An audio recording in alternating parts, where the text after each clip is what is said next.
Hello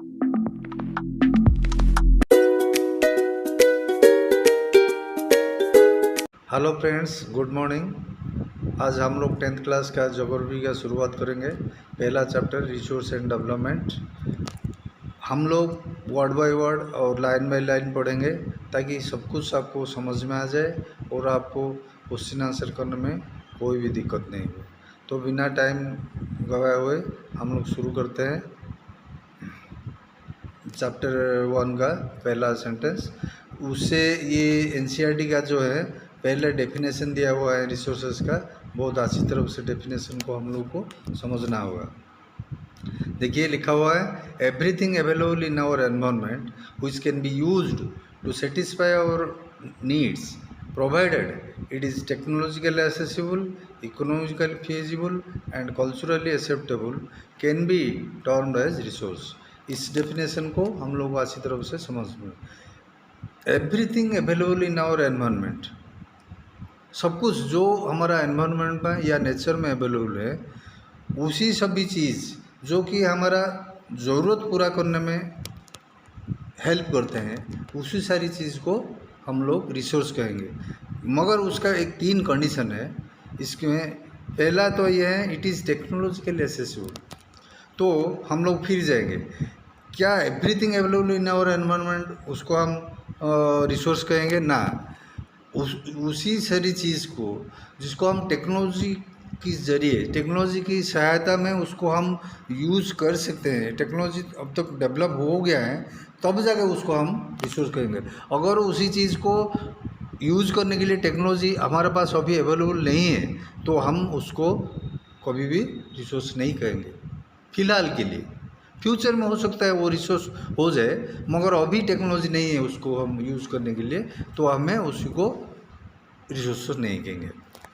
second जो condition है, economically feasible. इसका मतलब क्या है कि अगर किसी चीज़ नेचर में अवेलेबल है, मगर उसको निकालने के लिए या इसको यूज़ करने के लिए जितना पैसा खर्चा होगा, अगर उतना पैसा का बेनिफिट हमें नहीं मिलेगा या उससे ज़्यादा का बेनिफिट नहीं मिलेगा, तब हम जाके उसको इकोनॉमिकली फीजिबल नहीं है, तो हमारे लिए वो रिसोर्स नहीं हुआ है।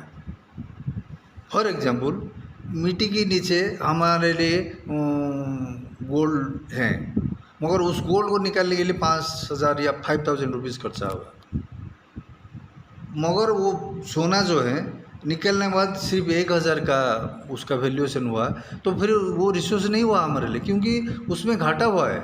तो वो सारी चीज़ जो नेचर में अवेलेबल है और जिसको हम यूज़ करने के लिए, लायक बनाने के लिए जो प्रोसेस है, उस प्रोसेस से उसको रिफाइन करके रिसोर्स बनाने के लिए जितना पैसा खर्चा होगा, उससे ज़्यादा का हमें बेनिफिट होना चाहिए यूज़ करने में, तभी जाके हम इसको रिसर्च कहेंगे। उसका बाद हम थर्ड कंडीशन देखेंगे कि ये कल्चरली एक्सेप्टेबल होना चाहिए। कल्चरली एक्सेप्टेबल का मतलब क्या है कि हम लोग मानव समाज में कुछ नियम कानून बनाए हैं कि ये चीज़ अच्छा है, ये चीज़ बुरा है। तो अगर किसी चीज़ नेचर में अवेलेबल है, हम उसको यूज़ कर सकते हैं, मगर उसको अगर ह्यूमन सोसाइटी इसको गलत मानता है, इसको बुरा मानता है, तभी जाके हम उसको हम रिसोर्स नहीं कह सकते। आपको छोटा सा एग्जाम्पल देता हूँ। नशीली पदार्थ जो कि गांजा, अफीम, चरस, ये सब चीज़ हो सकता है ह्यूमन बीइंग का कुछ नीड फुलफिल करता हो, मगर ह्यूमन सोसाइटी इसको कभी अलाउ नहीं करता है, उसको बुरा मानता है, वो क्राइम होता है, तो ये कभी भी हमारे लिए रिसोर्स नहीं हो सकता है।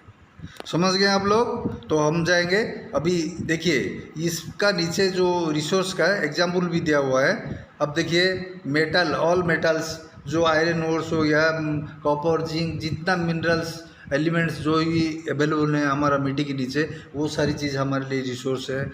इसका बाद ये हो गया फॉसिल फ्यूल्स। फॉसिल फ्यूल में जो डीजल हो गया, पेट्रोल हो गया, गैस हो गया, सीएनजी वगैरह जो अवेलेबल है, ये सारी चीज़ हमारे लिए रिसोर्स हो गया। उसके बाद ये देखिए भाई, रिन्यूअल में विंड हो गया, सोलर एनर्जी हो गया, वाटर हो गया, वेजिटेशन जो है नेचर में, जो फॉरेस्ट वगैरह है, वाइल्ड लाइफ है, ये सारी चीज़ हमारे लिए रिसोर्स है। इसका बाद देखिए, The process of transformation of things available in our environment involves an interactive relationship between nature, technology and institutions. ये क्या है? Process of transformation. Transformation means change of things from a simple thing into A resource, उसको कहेंगे the process of transformation. ये transformation करता कौन है? Human being करता है. किसकी सहारे? टेक्नोलॉजी की सहारे और इंस्टीट्यूशन की सहारे. तो हमारे लिए एक चीज़ जो है नेचर में पड़ा हुआ है, उसको यूज़ करने के लिए हमारे पास में टेक्नोलॉजी होना चाहिए, और उस टेक्नोलॉजी के ज़रिए ह्यूमन बींग्स जो हैं इंस्टीट्यूशंस सब बना के वो टेक्नोलॉजी के ज़रिए वो जो थिंग्स को या वो जो पदार्थ हैं नेचर में उसको रिसोर्स में बदलते हैं. उसी बदलने का प्रोसेस को क्या कहते हैं? The process of transformation. ये ट्रांसफॉर्मेशन प्रोसेस एक इंटरेक्टिव रिलेशनशिप के जरिए होता है. इंटरेक्टिव रिलेशनशिप इज क्या? Interaction between technology, the things available in nature and human being technology के जरिए, इंस्टीट्यूशन के जरिए उस नेचर का जो थिंग्स अवेलेबल है उसी सारी चीज़ को रिसोर्स में बदलते हैं. उसी बदलाव का प्रोसेस को प्रोसेस ऑफ ट्रांसफॉर्मेशन कहते हैं. देन आ गया human beings interact with nature through technology, create institutions to accelerate their economic development. For example, मिट्टी के नीचे हमारा एरिया में बहुत सारी आयरन ओर हैं, तो उसको क्या हुआ? पहले सर्वे होगा, उसका बाद मैपिंग होगा, कितना क्वांटिटी का आयरन ओर है, तो उस आयरन ओर को नीचे से निकालने के लिए पैसा खर्चा होगा, वो सब सारी चीज़ का हिसाब किताब होगा. तो ये चीज़ के लिए इंस्टीट्यूशन होता है. इंस्टीट्यूशन मतलब क्या है? जो गवर्नमेंट का बॉडीज होते हैं, जो ये माइनिंग डिपार्टमेंट का इंजीनियर्स वगैरह आएंगे. हाँ, वो सब इंस्टीट्यूशन का एग्जाम्पल हो गया. वो सारी इंस्टीट्यूशन का जो मैन पावर है वो ह्यूमन बीइंग इटसेल्फ है. तो ह्यूमन बीइंग खुद एक हमारे लिए रिसोर्स हो गया. हर एक डिपार्टमेंट में आप देखिए HRD होता है, ह्यूमन रिसोर्स डेवलपमेंट एक डिपार्टमेंट होता है. तो human itself is a resource. Human एक रिसोर्स हो गए, वो ह्यूमन बीइंग टेक्नोलॉजी के जरिए, इंस्टीट्यूशन के जरिए बाकी सारी चीज़ जो अवेलेबल है थिंग्स हैं हमारा नेचर में, उसको ट्रांसफॉर्म करता है रिसोर्स में. अभी आप लोगों को सारी चीज़ क्लियर हो गया होगा. जेन देखिए लिखा हुआ है, do you think that resources are free gifts of nature as it is assumed by many. हम बहुत सारी लोग सोचते हैं कि नेचर में तो ये सारी चीज़ पड़ा हुआ है, आयरन ओर हो गया, एल्यूमिनियम हो गया, बॉक्साइट जो है उसका, और एल्यूमिनियम हो गया, या तांबा, सोना, सिल्वर, ये सारी चीज़ तो फ्री गिफ्ट है नेचर में. बिल्कुल नहीं है, क्योंकि इस सारी चीज़ को निकालने के लिए मिट्टी से पैसा खर्चा होता है, उसको फिर उनका इम्प्योरिटीज निकालने के लिए भी पैसा खर्चा होता है. तो इसीलिए ये कभी भी फ्री नहीं है. इसीलिए लिखा हुआ है they are not free gifts of nature. Resources are a function of human activities. Human beings अपना दिमाग के जरिए टेक्नोलॉजी निकालते हैं, अपने आप एक इंस्टीट्यूशन बनाते हैं, उसी टेक्नोलॉजी और इंस्टीट्यूशन के जरिए ह्यूमन बींग्स नेचर में जो सारी चीज़ थिंग्स अवेलेबल है उसको रिसोर्स में ट्रांसफॉर्म करते हैं. समझ गए आप लोग?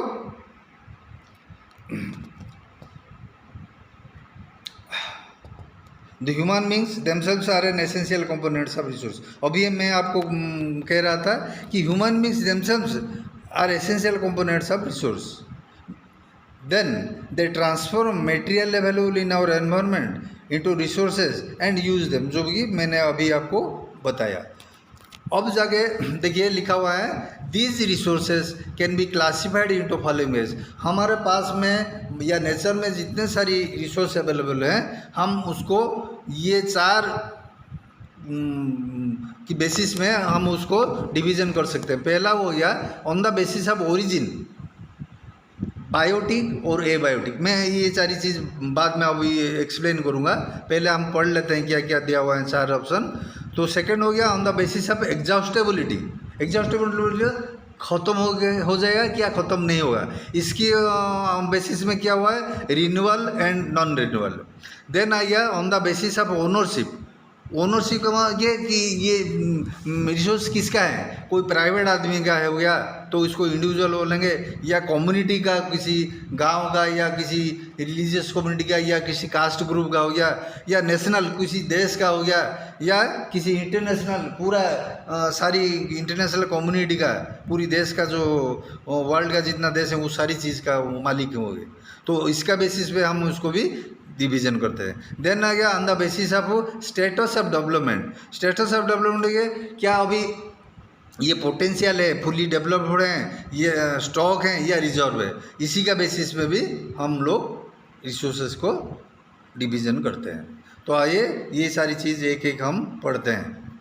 तो इससे पहले मैंने आपको बताया था ना रिसोर्सेज को कैसे डिवीजन करते हैं। देखिए नेचुरल, ये इसमें आ गया ह्यूमन।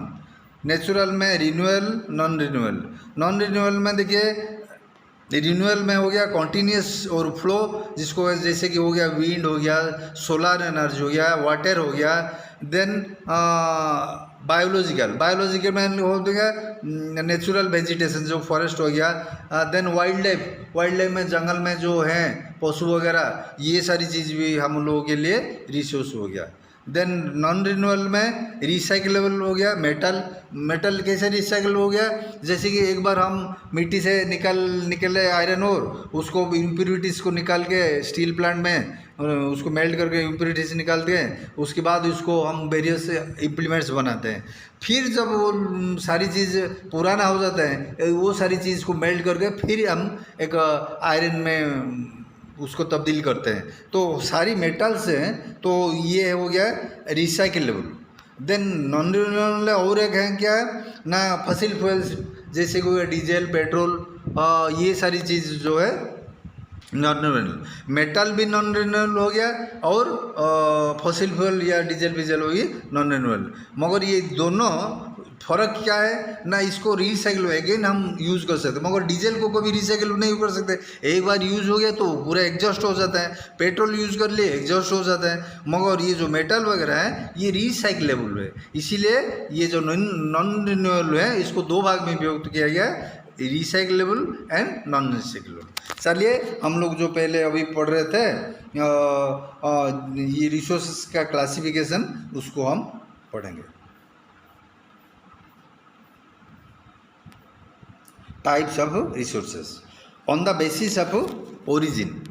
ओरिजिन मतलब क्या है, कहाँ से जन्म हुआ है, कहाँ से इसका शुरुआत हुआ है, उसी का बेसिस पे हम दो भाग में व्यक्त करते हैं रिसोर्सेज को। एक हो गया बायोटिक और हो गया नॉन बायोटिक।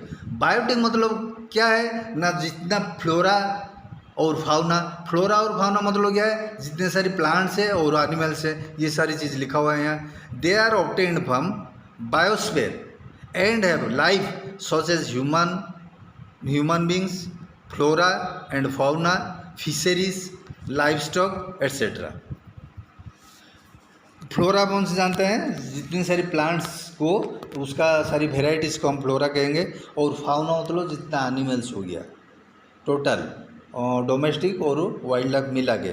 देन फिशरीज हो गया, जो फिश वगैरह हम ये करते हैं हमारा अपना यूज़ के लिए या ट्रेडिंग पर्पज़ के लिए, तो ये सारी चीज़ हो गया बायोटिक रिसोर्सेज, इन लोगों का जीवन है। देन आ गया एबायोटिक मतलब non living things. All these things which are composed of non-living things are called abiotic resource. For example rocks, minerals, अभी जो हम लोग पढ़ रहे थे, जो मेटल्स वगैरह या जो रॉक्स या सॉयल, ये सब चीज़ें नॉन रिन्यूएबल एबायोटिक रिसोर्स व नॉन लिविंग बींग्स का resource. Then on the basis of exhaustibility, मैंने आपको बताया था एग्जॉस्टेबिलिटी का मतलब है एग्जॉस्ट होना व ख़त्म होना। क्या कुछ चीज़ ऐसे हैं जो कि यूज़ करने में ख़त्म हो जाता है, ये कुछ चीज़ ऐसे हैं जो कि ख़त्म नहीं होता है, जितने बार यूज़ करते हैं वो बार बार फिर अपने आप उस भर जाता है। तो इसमें ऑन द बेसिस उसे क्या आता है, renewable energy resources, renewable resources, उसको में क्या आता है, the resources which can be renewed और reproduced by physical, chemical and mechanical processes are known as renewable और replenishable resources.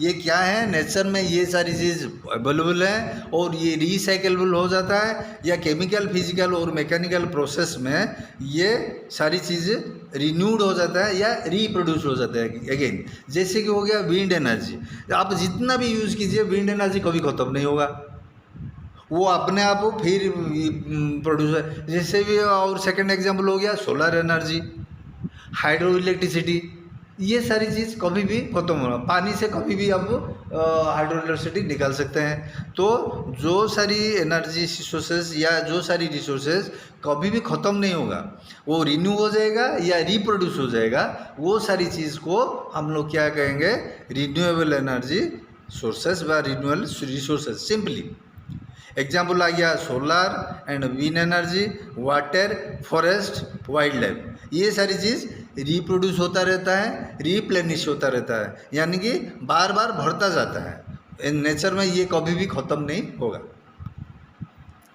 The renewable resources में be further divided into continuous और flow, जो कि मैंने पिछले पेज में बताया था, और जैसे फिगर में मैंने आपको समझाया। देन आई है non renewable energy resources. These occur over a very long geographical time. Minerals, fossil fuels are examples of such resources. जैसे कि देखिए मिनरल्स में और फॉसिल फ्यूल्स, ये सारी चीज़ कैसे फॉर्म होता है, उसको फॉर्मेशन होने में क्रोर्स ऑफ ईयर्स लग जाता है, क्रोर्स ऑफ ईयर्स। एक सिविलाइजेशन खत्म हो गया, जैसे कि वो मिट्टी के नीचे चले जाता है, जैसे कि अर्थक्वेक हो गया, उसमें जो भी प्रेजेंट है वो सारी चीज़ मिट्टी के नीचे चले जाएगा।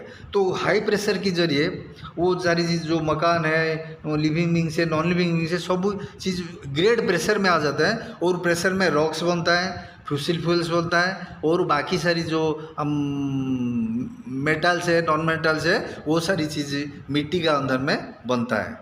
इसीलिए ये बहुत टाइम लगता है बनने में। These resources take millions of years in their formation. Some of the resources like metals are recyclable, मैंने आपको बताया था, and some like fossil fuels which cannot be recycled and get exhausted. Exhausted means खत्म हो जाता है with their use. Then और एक डिवीज़न है रिसोर्स का on the basis of ownership. Ownership का पहला है इंडिविजुअल रिसोर्स, जो हम लोग आप लोग जो रिसोर्स ओन करते हैं वो सारी चीज़ को इंडिविजुअल रिसोर्स कहते हैं। जैसे कि हमारे पास में लैंड हो गया, मकान हो गया, हमारा खुद का एक पॉन्ड है जिससे हम मछली वगैरह पालते हैं, ये सारी चीज़ हम लोगों के लिए रिसोर्स हो गया। हम अगर डोमेस्टिक एनिमल जैसे कि गाय रखते हैं या किसी अदर एनिमल्स को हम पालते हैं अपना यूज़ के लिए, वो सारी चीज़ हमारे लिए इंडिविजुअल रिसोर्स हो गया। तो ये सारी चीज़ इसमें दिया हुआ है। These are the owned by privately by individuals. Many farmers own land which is allocated to them by the government against payment of revenue. सभी लोगों का जो फार्मर्स लोगों का जो ज़मीन है वो सारी चीज़ उन लोगों के लिए रिसोर्स है, उसको हम प्राइवेट रिसोर्स कहेंगे, बाय इंडिविजुअल रिसोर्स कहेंगे। In villages there are people with land ownership but there are many who are landless. जो लैंडलेस है उन लोगों के लिए भी कुछ रिसोर्स होता है, जैसे कि अपना मकान हो गया उन लोगों के लिए, जो अपना और कुछ जो है वो अपने लिए वो रिसोर्स हो गया। अर्बन एरिया में people own plots, houses, and other property, these are their own private resource. Plantation मतलब क्या है, जैसे कि टी बागान, टी बगीचा हो गया, या कॉफ़ी, रबर प्लांटेशन हो गया, ये सारे प्लांटेशन जो प्राइवेटली ओन्ड है। अब पेस्चर लैंड्स मीन्स क्या है, जो घास वगैरह होता है उसमें जानवर लोग जो ग्रेजिंग करते हैं तो उसको हम पेस्चर लैंड कहते हैं। ये सारी चीज़ प्राइवेटली ओन्ड होता है। और हो गया ये पॉन्ड्स, वाटर इन वेल, ये सारी चीज़ privately owned. They are some of the examples of resources owned by individuals. आप लोग भी खुद में एक लिस्ट बना सकते हैं, जैसे दिया हुआ है, make a list of resources owned by your house hold. जैसे कि आपको अगर अच्छी तरह से समझना होगा तो आप लोग अपना घर में क्या क्या रिसोर्सेज जो है आप खुद यूज़ करते हैं, वो प्राइवेटली ओन्ड हो गया, उसको आप एक लिस्ट बना सकते हैं। देन आ गया community owned resource. Community owned resource, these are resources which are accessible to all the members of the community। Village Commons, जैसे कि ग्रेजिंग ग्राउंड हो गया, ब्यूरियल ग्राउंड। देखिए ये ग्रेजिंग ग्राउंड और ये पास्चर लैंड अलग है। ये पास्चर लैंड है वो अपना खुद का है, और ये ग्रेजिंग लैंड है जिसमें एक गांव का हर किसी का गाय जाके वहाँ चर सकते हैं या घास वगैरह खा सकते हैं। तो ये विलेज में जो पौंड बोलते हैं वो भी सभी लोग इसको उसमें जाके नहाते हैं। ब्यूरियल ग्राउंड हो गया जिसमें गांव का हर एक आदमी जो मरता है उसमें हम उसको जलाते हैं। तो ये सारी बहुत सारी चीज़, पार्क्स हो गया, और ये सारी चीज़ कम्युनिटी ओन्ड है। उसका तो विलेज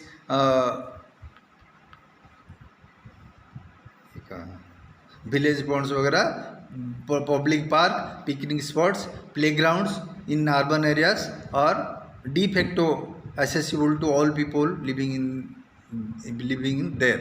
अच्छा डी फैक्टो क्या है? डी फैक्टो मतलब थियोरिटिकली ये सबको अवेलेबल है, मगर गांव में क्या है, अनटचड एक छुआछूत है, जैसे कि निचले जाति का लोग वहाँ विलेज की पॉन्ड में नहीं जा सकते हैं या किसी मंदिर में नहीं जा सकते हैं। तो इसीलिए वो कानूनन तो जा सकते हैं, मगर लोग उनको जो अपर कास्ट के लोग वहाँ छोड़ते नहीं हैं जाने के लिए, यूज़ करने के लिए। तो इसीलिए ये वर्ड लिखा हुआ है डी फैक्टो अवेलेबल, मतलब थियोरिटिकली सबको अवेलेबल है। देन आ गया नेशनल रिसोर्सेज। नेशनल रिसोर्सेज जितना सारी रिसोर्सेज हैं एक देश के अंदर, सभी चीज़ नेशनल रिसोर्सेज में जाता है। Technically all resources belong to nation. जैसे कि आपका प्राइवेट प्रॉपर्टी भी नेशन का हो जाता है, क्योंकि अगर कभी भी ज़रूरत पड़ेगा, आपका कोई लैंड है उसका ऊपर रोड जाएगा तो आप उसको देने के लिए बाध्य हैं। इसीलिए कहा जाता है थियोरिटिकली और technically all resources belong to the nation. The country has legal power to acquire even private property for public good. मतलब क्या है, मैं अभी जो बता रहा था, कोई रोड बनाने के लिए कुछ ज़मीन वगैरह ज़रूरत है तो वो ज़मीन प्राइवेटली ओन्ड होता है, तो किसी का भी ज़मीन हो वो गवर्नमेंट ले सकता है। रोड बनाने की या रेलवेज बनाने के लिए, कैनाल बनाने के लिए, ये सारी चीज़ अभी लिखा हुआ है। You might have seen roads, canals, railways being constructed on fields owned by some individuals. Urban development authority get empowered by government to acquire land. Acquire माने लैंड एक्वायर करना, वो किसी भी लैंड हो उसको कुछ पैसा देके गवर्नमेंट ले सकता है उसको। कुछ पब्लिक मतलब सारी लोगों के लिए भलाई के लिए जो चीज़ कहा जाता है उसको पब्लिक गुड कहते हैं। रोड बनाना, रेलवे बनाना, ब्रिज, कैनाल वगैरह सब बनाने के लिए आप लोगों का प्रॉपर्टी गवर्नमेंट यूज़ कर सकता है। इसीलिए टेक्निकली और theoretically all the lands, everything available in the political boundary of a nation belong to nation। all these resources are called national resources। और जैसे कि हमारा कंट्री को लगा हुआ है किसी समुंदर है, तो वो समुद्र का कुछ पोर्शन भी हमारा कंट्री का है। जैसे लिखा हुआ है, देखिए the oceanic area. Oceanic area means जो ओशन का एरिया है up to 12 nautical miles. नाउटिकल miles क्या जानते हैं? जैसे कि डिस्टेंस को हम किलोमीटर में मापते हैं स्थल भाग में, यानी कि लैंड में। अगर उस डिस्टेंस को हम पानी में मापना है तो उसका यूनिट है नाउटिकल माइल्स। तो 12 nautical miles equal to 22.2 kilometre. 22.2 kilometre तक एक देश का जो समुंदर है लगा हुआ है उसको, वहीं से 22.2 किलोमीटर तक रेडियस तक सारी चीज़ उसमें जो अवेलेबल है, कोस्ट से लेके वो सारी चीज़ समुंदर के 22.2 किलोमीटर तक सारी रिसोर्सेज एक देश का होता है। उसमें क्या होता है, सारी एक्वेस्टिक एनिमल्स होते हैं, मछली हो गया और कुछ चीज़ अगर जो मिलता है उसमें रिसोर्सेज, वो सारी resources belong to the nation. Then आ गया इंटरनेशनल रिसोर्सेज।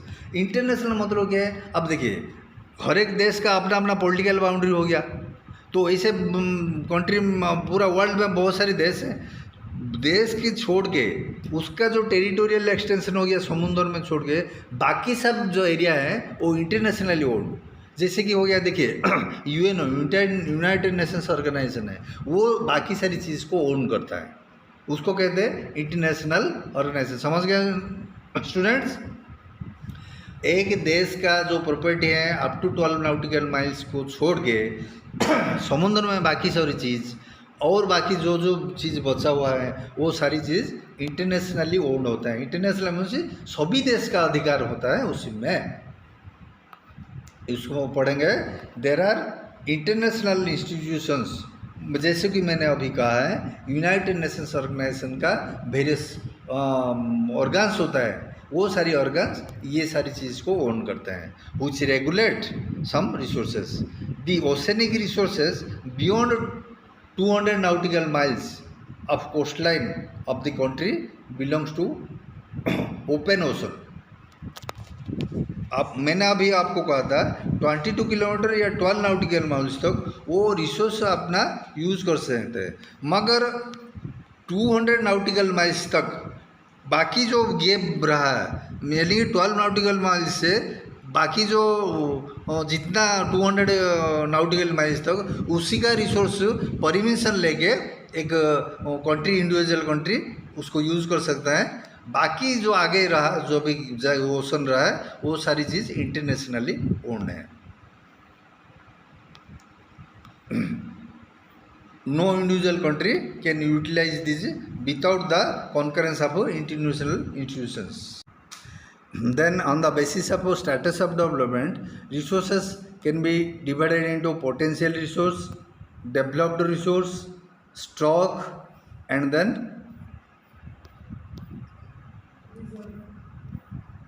रिजर्व। ओके, तो ये सारी चीज़ वो हम लोग को अच्छी तरह से समझना होगा।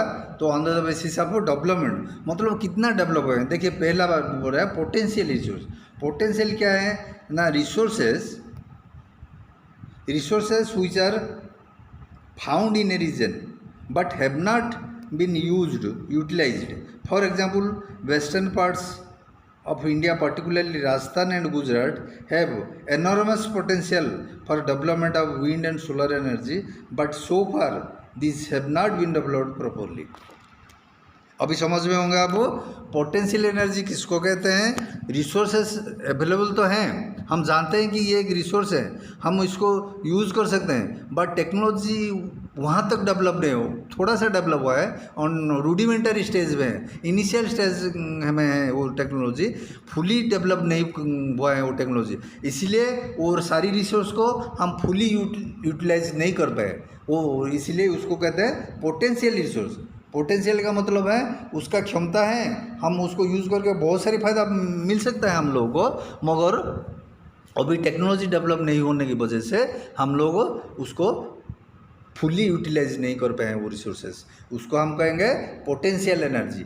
वो एग्जांपल किताब में जो दिया हुआ है राजस्थान और गुजरात वगैरह में, वो राजस्थान में तो डेजर्ट है आप लोग जानते हैं, तो वहाँ हर वक्त विंड बहता रहता है, तो वो सोलर एनर्जी भी काफ़ी मिलता है उस एरिया में, राजस्थान और गुजरात एरिया में, मगर हम लोग इसको फुली यूटिलाइज नहीं कर पाए।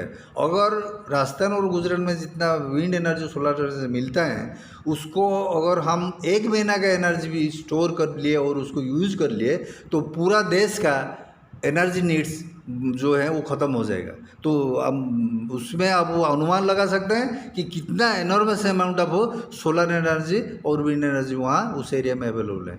उस एक पार्ट का एनर्जी में पूरी देश का एनर्जी 1 महीना में, और 1 साल का तो छोड़िए, 1 महीना में जितना एनर्जी वहाँ मिलता है उसको अगर यूटिलाइज करने के लिए हमारे पास में टेक्नोलॉजी आ गया तो हम लोग पूरा देश का एनर्जी का जो हमारा तकलीफ है, वो जो डिफ़िकल्टीज़ है वो सारी चीज़ मिट जाएगा।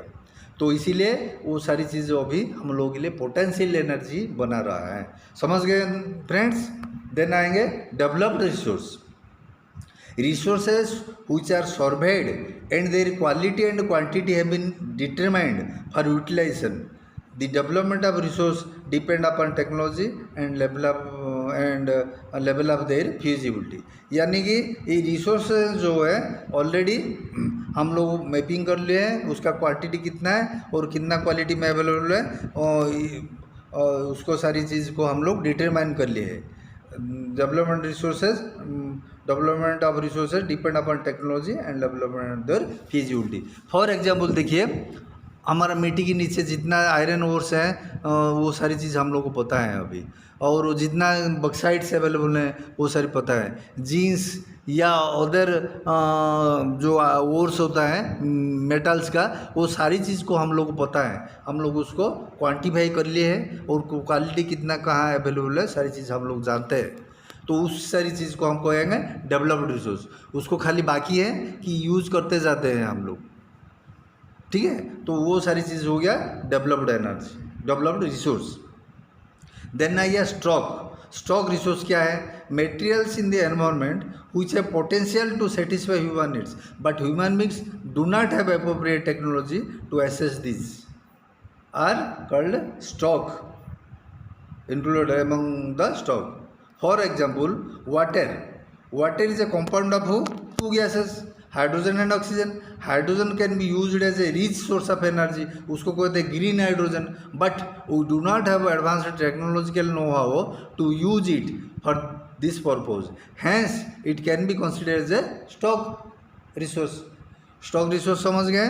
जो हाइड्रोजन होता है उसको हम पेट्रोल की जगह, डीजल की जगह हाइड्रोजन यूज कर सकते हैं। इन फ्यूचर आप देखिएगा पेट्रोल डीजल का पूरा मांग खत्म हो जाएगा।